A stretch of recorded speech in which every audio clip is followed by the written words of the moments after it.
네, 오프닝 벨과 함께하고 계십니다. 이어서 김기성 앵커가 꼽은 이슈잇 함께하도록 할 텐데요. 어떤 내용이 준비되어 있는지 함께 말씀 나눠보도록 하겠습니다. 네, 첫 번째 이슈는요. 미국의 코로나 사태.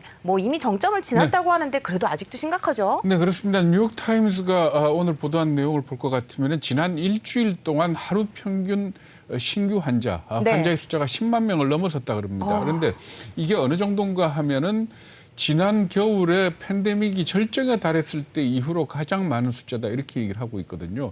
그러면서 유럽연합이 미국에서는 입국자에 대해서 입국 금지 조치를 내렸습니다. 이게 지난 6월 달에 풀었다가 2달 만에 다시 입국 금지 조치를 내린 건데 결과적으로 델타 변이 확산이 실제적으로 경제에 어느 정도는 영향을 미치는구나 이렇게 봐야 될 것 같습니다. 그러니까 물론 팬데믹 초기처럼 가게를 전부 다 봉쇄를 한다든지 셧다운 한다든지 그런 상황은 안 오고 있지만은 부분적으로는 꽤 영향을 미치고 있기 때문에 이게 앞으로 경제에 어떤 결과를 가져올지 좀 지켜봐야 될 것 같습니다. 그렇습니다. 그렇다 보니까는 이제 경제 지표도 이렇게 좋은 흐름을 가져가지 못하고 있는 것 같은데 어떻게 보세요? 네, 간밤에 놓은 그 경제 지표가 두 개가 있었습니다. 댈러스 연은의 제조업 지수가 있었는데 이게 0이 기준입니다. 0보다 미치면은 위축이고 경기가 위축되는 거고 이 0보다 높으면은 경기가 확장된다 이렇게 얘기를 하는데 얼마가 나왔는가 하면은 9가 나왔습니다. 그런데 전달에 얼마였는가 하면 27.3이었습니다. 그러니까 굉장히 많이 둔화가 된 거고요. 그리고 또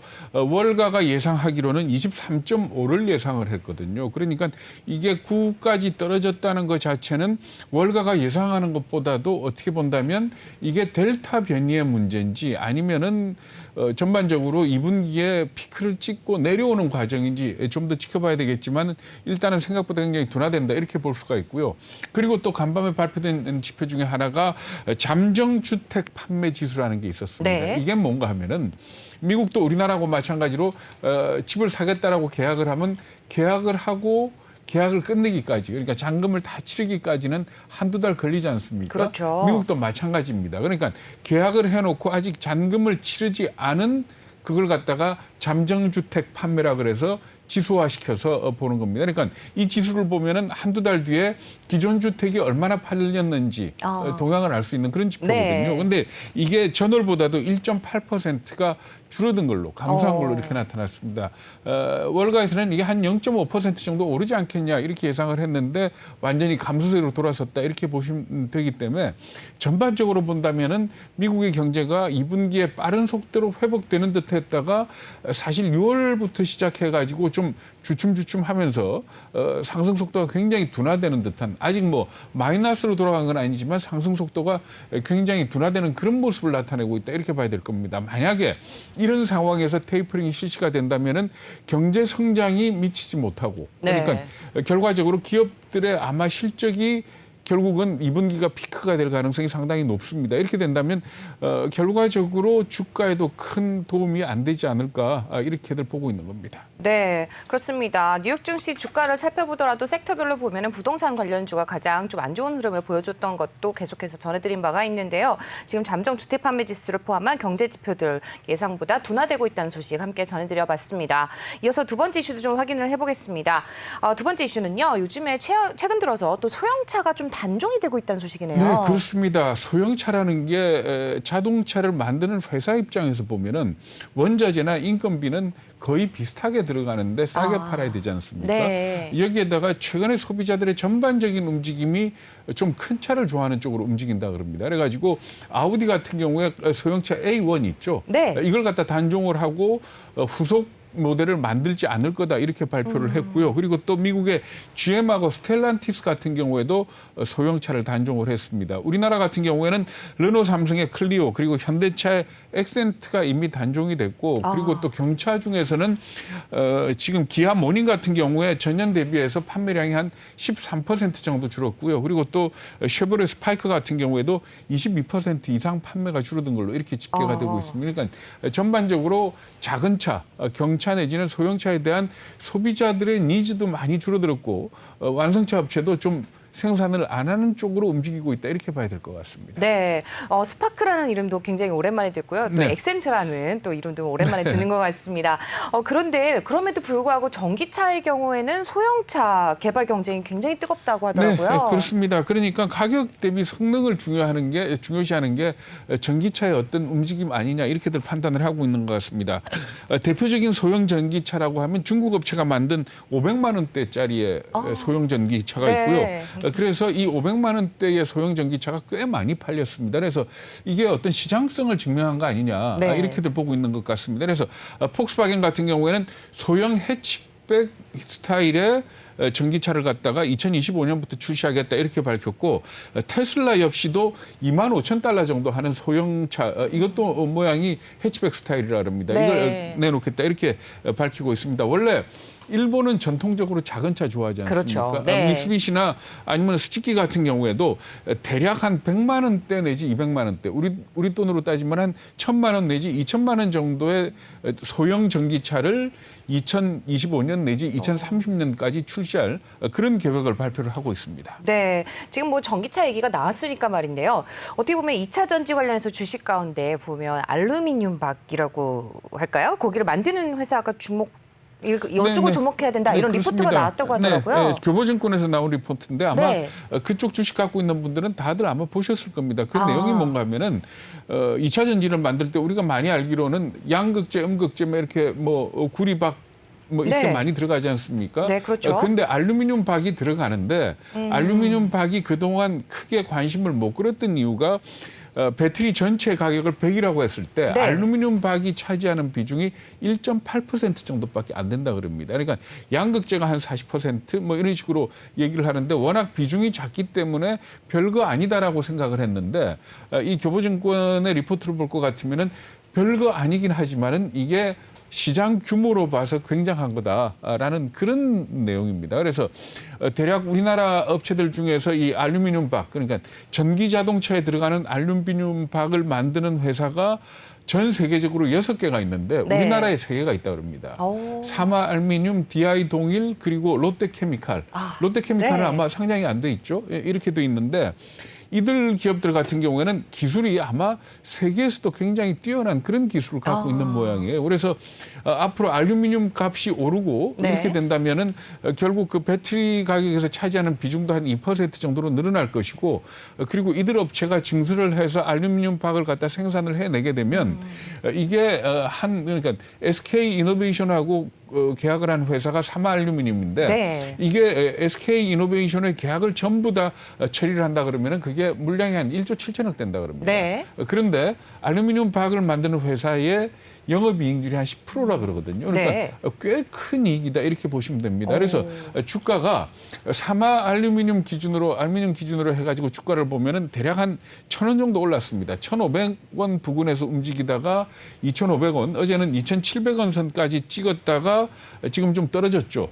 떨어진 그런 상황인데 사실 일반 투자가들 입장에서 1,500원 하던 게 15,000원 하던 게 25,000원 한 그러네요. 올라가고 나면은 사실 사기 참 힘든 거 아닙니까? 그럼요. 그런데 전문가들 얘기를 들어보면은 이렇게 말하자면 큰 트렌드로 가는 주식들 같은 경우에는 나중 가면은 10,000원, 10,000원 올랐던 게 별거 아니다라는 그런 얘기들을 합니다. 그렇기 때문에 한번 좀 눈여겨서 보시고 조정을 받을 때는 장기적으로 일부 포트폴리오에 담아두는 것도 아마 괜찮지 않을까 이렇게 네. 지적을 하고 있습니다. 아까 종목 3개를 다 얘기해 주셨는데 롯데케미칼을 제외하고 사마알루미늄과 또 하나가 DI 동일. DI 동일. 네. 관심 가져보시고 지켜보시면 좋을 것 같습니다. 네, 이렇게 해서 또 두 번째 이슈까지 좀 말씀을 나눠봤습니다. 세 번째 이슈는요, 바로 태양광 쪽인데요. 미국에서 태양광 투자를 골드러시에 빗댄 분석이 나왔다면서요? 네, 그렇습니다. 미국의 금융투자 전문지 키플링이라는 데가 있다 그럽니다. 그러면서 뭐라 그랬는가 하면 지금 태양광에 투자하는 열기가 과거 서부개척 시대 때 네. 골드러시에 비견할 핫했죠. 만하다 네. 이렇게 얘기를 하고 있는 겁니다. 그러니까 19세기에 미국에서 금을 캐기 위해 가지고 다들 금광으로 몰려갔지 않습니까? 그랬죠. 그것처럼 네. 지금 세계 각국이 친환경, ESG 이 얘기를 하면서 네. 태양광 관련된 투자나 설비들이 폭증을 하고 있다 이렇게 얘기를 하고 있는 겁니다. 그러니까 미국의 예를 들어 가지고 설명을 했는데 미국에서 태양광이 100만 개 설치되는 데까지 40년이 걸렸다 그럽니다. 그런데 100만 개에서 200만 개 설치되기까지는 3년이 걸렸다 그러거든요. 그런가요? 그러니까 그만큼 네. 빠른 속도로 이게 증가를 하고 있기 때문에 말하자면 이 골드러시만큼 뜨거운 시장이다 이렇게 얘기를 하는 겁니다. 네, 지금 뭐 현대판 골드러시다 이렇게 설명을 좀 해주셨는데 보면은 그렇다면은 우리 도대체 어디에다가 투자를 해야 될까요? 네, 재밌는 표현인데요. 네. 골드러시 때 누가 돈을 벌었을 것 같습니까? 금을 캐는 사람도 뭐 네. 노다지를 캤을 경우는 네. 돈을 벌었겠죠. 근데 금강진?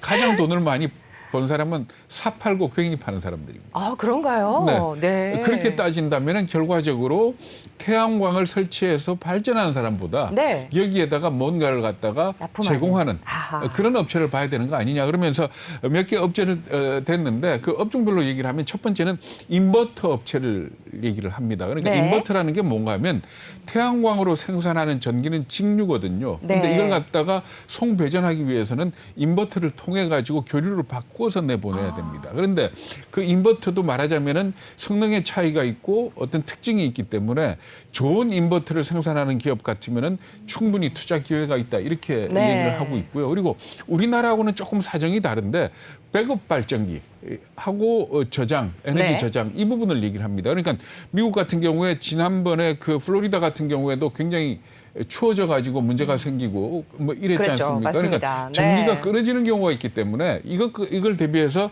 태양광 발전 플러스 ESS 그러니까 에너지 저장 장치 그러면서 백업 발전기 네. 이런 부분에 신경을 쓰라 이렇게 얘기를 하고 있고요. 그다음은 뭐 너무나 당연한 얘기입니다. 그러니까 폴리실리콘 생산하는 업체에 대해서 관심을 둘 필요가 있다는 거고 마지막으로는 태양광 발전을 갖다가 관리하는 소프트웨어를 만드는 기업들이 있습니다. 네. 이런 부분에 대해서 신경을 써서 투자를 한다면은 골드러시가 일어났을 때 막상 금 캐러 간 사람들은 별로 돈을 다 벌진 못했지만 네. 결국은 사 팔고 곡괭이 판 사람들이 돈 벌었듯이 이들은 돈을 벌 수 있을 거다 이렇게 보고 있는 겁니다. 아, 굉장히 좋은 또 표현을 해주셨습니다. 우리 앞으로 또 이제 바로 인버터 관련주 뭐 이런 게 좀 검색을 해봐야 되지 않을까 싶은데요. 인버터 그리고 백업 발전기, 그때 폴리실리콘 이런 관련주들에 또 관심을 가져보시면 투자에도 도움이 되지 않을까 싶습니다. 이어서 네 번째 이슈도 좀 말씀을 나눠보도록 하죠. 이번에는 우리 국내 소식입니다. LG전자가 세계 1위 가전업체로 또 등극할 것이다 이렇게 예상이 된다면서요? 네, 아마 제 나이 또래 내지는 저보다 좀 젊은 사람들 같은 경우에도 가전제품 그러면 월풀, 미국의 월풀을 네. 아마 세계에서 가장 큰 가전업체 이렇게 생각을 하시고 그걸 갖다가 무너뜨릴 수 있을까? 라고 생각할지 모르겠습니다. 네. 그런데 우리나라 LG전자가 미국의 월풀을 갖다 이기고 가전업체 1위로 등극할 것 같다라는 그런 내용입니다. 네. 왜 그런가 하면은 지금 현재 LG 같은 경우에는 작년까지 실적을 보더라도 영업이익으로 따지면은 이미 1등 기업입니다. 그런데 매출로 따져서는 월풀이 1등이거든요. 네. 그런데 작년의 추이를 볼 것 같으면은 작년 상반기에 LG전자가 월풀보다 어느 정도 앞섰는가 하면 한 4,800억 원 정도 매출이 많았었습니다. 네. 그런데 하반기에 1조 700억 원을 뒤져가지고 결과적으로는 전체 1년 동안의 매출에서는 월풀이 1등, LG전자가 2등 네. 하는 그런 결과를 낳았거든요. 그런데 올해는 좀 달라지지 않겠느냐. 왜 그런가 하면 지금 현재 어느 정도 차이가 나고 있는가 하면은 상반기까지 LG전자가 1조 6천억 정도 더 많은 걸로 이렇게 집계가 되고 있는 겁니다. 네, 지금 그렇다면은 지금 말씀하신 거를 들어보니까 하반기 판매 실적에 따라서 LG전자와 월풀의 이 판매 순위가 바뀔 수도 있겠네요. 네, 그렇습니다. 그러니까 작년 같은 경우에도 뒤집혔던 이유가 뭔가 하면은 네. 미국의 쇼핑 시즌 그러면은 추수감사절 다음 날을 블랙 프라이데이라고 그러지 않습니까? 그렇죠. 이 블랙 네. 프라이데이부터 시작해가지고 크리스마스까지 이어지는 연말 쇼핑 시즌이 중요합니다. 그런데 네. 월풀은 이 연말 쇼핑 시즌에 대비해가지고 저가로 그러니까 말하자면 박리담의 형태로 물건을 많이 파는 쪽으로 하고 LG 같은 경우는 그래도 말하자면 정상가 내지는 네. 그래도 이익을 지키는 쪽으로 영업을 하기 때문에 이게 항상 뒤집혔던 거거든요. 근데 작년에 4,800억 차이가 났고 월풀이 1조 700억을 더 팔아가지고 1등을 했다 말씀드렸지 네. 않습니까? 근데 네, 지금 그랬죠. 이미 1조 6천억 정도 차이가 네. 나 있기 때문에 4분기에 가가지고 이게 좀 뒤집힌다 하더라도 결과적으로 1등을 하지 않겠느냐. 이렇게 보면 될 것 같습니다. 제가 특파원으로 2000년 후반기부터 미국에 있을 네. 때 LG전자가 그 당시에 처음으로 냉장고 이쪽을 갖다 진출을 했었거든요. 그 당시만 하더라도 사실 냉장고 그러면은 우리 이 주재원들이 가게 되면은 미국 냉장고 사서 썼습니다. 그렇죠. 그런데 네. 미국 냉장고 사서 쓰다가 보면 굉장히 시끄럽고 전기 많이 먹고. 맞습니다. 그러니까 그 사람들은 네. 말하자면 이런 좀 큰 집에서 살기 때문에 시끄러운 데 대해서 큰 영향을 관심이 안 받죠. 없더라고요. 네. 근데 그때 LG가 뭘 들고 나왔는가 하면은 예를 들어서 한 100만 원쯤 하면은 월플 냉장고를 살 수가 있는데 한 300만 원짜리 냉장고를 들고 나온 거예요. 오, 그랬는데 네. 이게 말하자면 잘 사는 사람들, 부유층에 네. 아주 직접적으로 꽂혀버린 겁니다. 아하. 그러니까 그 당시에 보면은 LG가 이 가전의 미국 공략에 있어서 네. 굉장히 프리미엄급으로 해가지고 잘 공략을 하면서 네. LG 제품에 대한 전반적인 아마 이 이미지가 좋아졌던 거 아. 이게 큰 역할을 하지 않았나 이렇게 볼 수 있을 것 같아요.